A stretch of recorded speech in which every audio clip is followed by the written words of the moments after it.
네, 앞서 전해드린 대로 오늘 국민의힘 윤석열 대선 후보가 광주를 찾습니다. 지난달 문제가 됐던 전두환 옹호 발언과 이후 이른바 개사과 논란에 대해서 사과하기 위해서인데요. 윤석열 후보의 사과 방문에 호남 민심이 어떻게 반응할지 관심입니다. 5.18 기념재단 조진태 상임이사 연결해서 지금의 광주 분위기 좀 살펴보겠습니다. 자, 조진태 이사님 나와 계시죠? 네, 안녕하세요. 예, 안녕하십니까. 자, 윤석열 후보. 전두환 전 대통령이 군사 쿠데타와 5.18만 빼면 잘못한 부분이 있지만 정치는 잘했다고 얘기하는 분이 많다. 호남 분들도 그런 얘기를 하시는 분도 꽤 있다. 자, 이 발언이 나온 지 지금 3주 만에 오늘 광주를 찾는 건데요. 먼저 지금 광주 분위기 어떻습니까? 매우 긴장되어 있습니다. 긴장된 분위기다. 예. 예.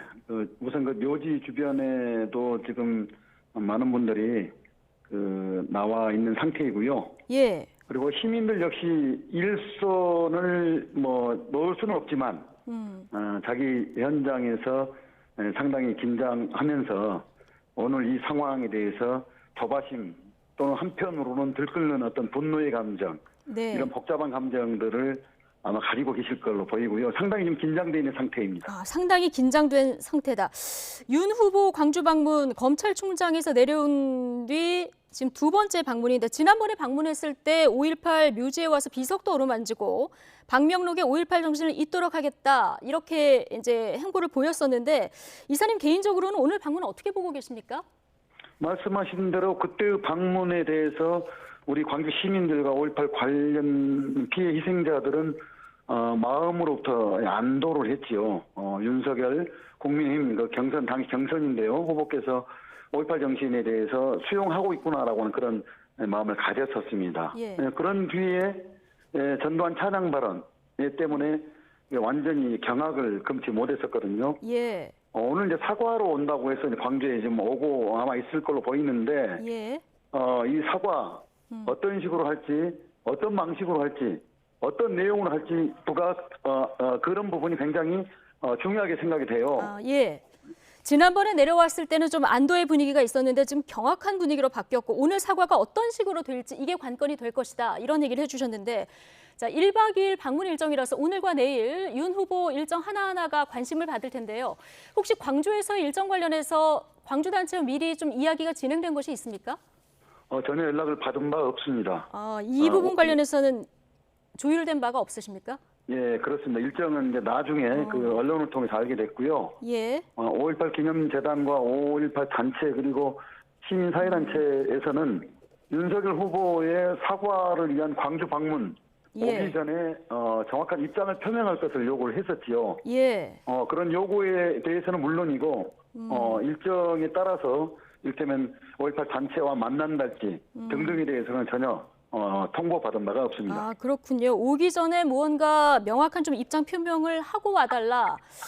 자, 이런 요구가 있었는데 이 부분이 받아들여지지 않았다. 자, 얘기를 해주셨고요. 자, 윤석열 후보 측은 이렇게 얘기합니다. 전두환을 옹호하려는 게 아니다. 이런 전두환도 인재 등용을 잘했다. 이런 점을 강조하려는 취지였다. 이렇게 해명을 했었는데요.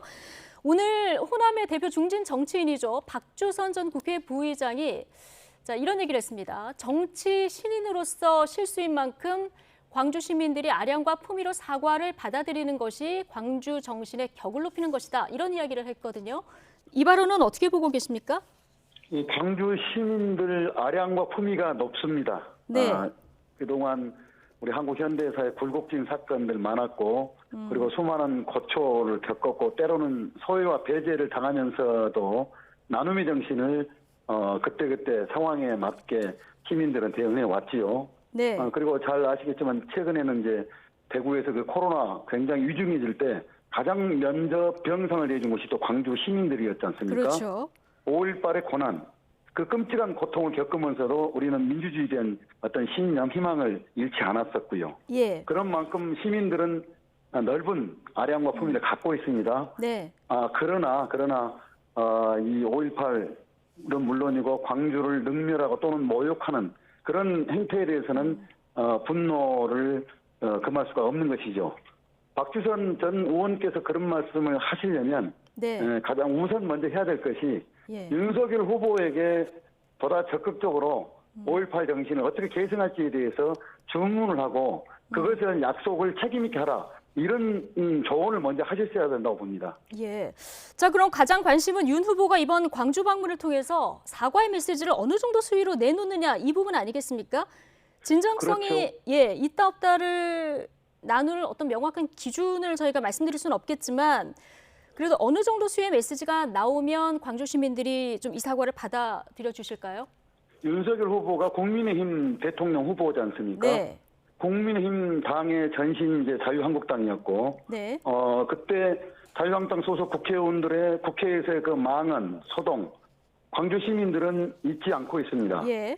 그 뒤에 이제 국민의힘에서는 김정인 비대위원장, 이준석 대표의 뭐 적극적인 5.18에 관한 관심, 예. 그다음에 무릎사과 등에 대해서 마음 깊이 이제 받아들이는 그런 자세를 우리는 그 마음을 열었던 거죠. 네. 그런 게 이어지다가 윤석열 후보가 느닷없는 말하자면 뒤통수한 그 어떤 날벼락을 날린 셈인데요. 먼저 국민의힘 당내에서 이런 5.18 망언에 대한 어떻게 조치를 취할지 네. 보다 분명한 징계 조치를 할지 제도적 장치가 나와야 된다고 봅니다. 아, 예. 그리고 나아가서는 5.18 정신 이게 헌법 정신의 명시가 돼서 네. 5.18 정신이 민주주의의 어떤 가치 기본으로 대한민국 공동체가 함께 그걸 기념할 수 있도록 하는 것. 이 부분에 대해서 명확한 약속을 해주는 것. 이게 저는 가장 우선돼야 한다고 봅니다. 아, 그러니까 지금 국민의힘 당내에서 나왔던 망언들 그리고 앞으로 나올 망언들에서 구체적으로 어떻게 할 건지 징계를 어떻게 할 건지 대응을 어떻게 할 건지 이걸 구체적으로 좀 약속을 하고 또 하나가 5.18 정신을 헌법 정신의 전문에 이제 수록하는 것을 공약으로 이제 확정해 줬으면 좋겠다. 이 내용이 핵심인 것 같은데요. 이 두 가지 정도 약속이 있으면 오늘 광주 시민들이 좀 사과를 받아들여 주실까요? 지켜보고 있습니다. 어떤 식으로 입장을 표명할지에 대해서 우리는 일단 지켜보고 그 이후에 입장 표명을 할 수 있겠죠. 예, 알겠습니다. 앞서 지금 광주 분위기가 긴장된 분위기다 이런 얘기를 하셨는데요. 사실 어제 오후에 광주 시민단체가 윤 후보의 광주 방문을 반대하는 기자회견을 열기도 해서 오늘 윤 후보 일정 사이사이에 혹시 물리적 충돌이 없을까 자 이런 우려도 나오는데 자 어떻게 보고 계십니까? 시민들 분노 정도로 놓고 보면은 여러 가지로 우려되고 걱정이 많이 됩니다. 네. 그럼에도 불구하고 매우 냉정하고 차분하게 그런 아량과 품위를 갖고 윤석열 후보의 그런 일정과 행보를 일단 지켜볼 텐데요. 네. 아무래도 현장에서는 그 분노에 찬 시민들의 목소리가 나오긴 할 건데 네. 다만 물리적으로 네. 그리고 폭력을 동원한 저지같이 그런 행동은 하지 않을 것입니다. 그런 부분을 저는 광주 시민들 믿습니다. 물리적 대응은 좀 자제하는 분위기로 갈 것이다. 냉정하고 차분하게 큰 틀에서는 대응할 방침이라는 말씀이신 거죠? 예, 그렇습니다. 예, 알겠습니다. 지금까지 윤석열 후보 방문 직전 광주 분위기 5.18 기념재단 조진태 상임이사 연결해서 알아봤습니다. 오늘 고맙습니다. 예, 고맙습니다.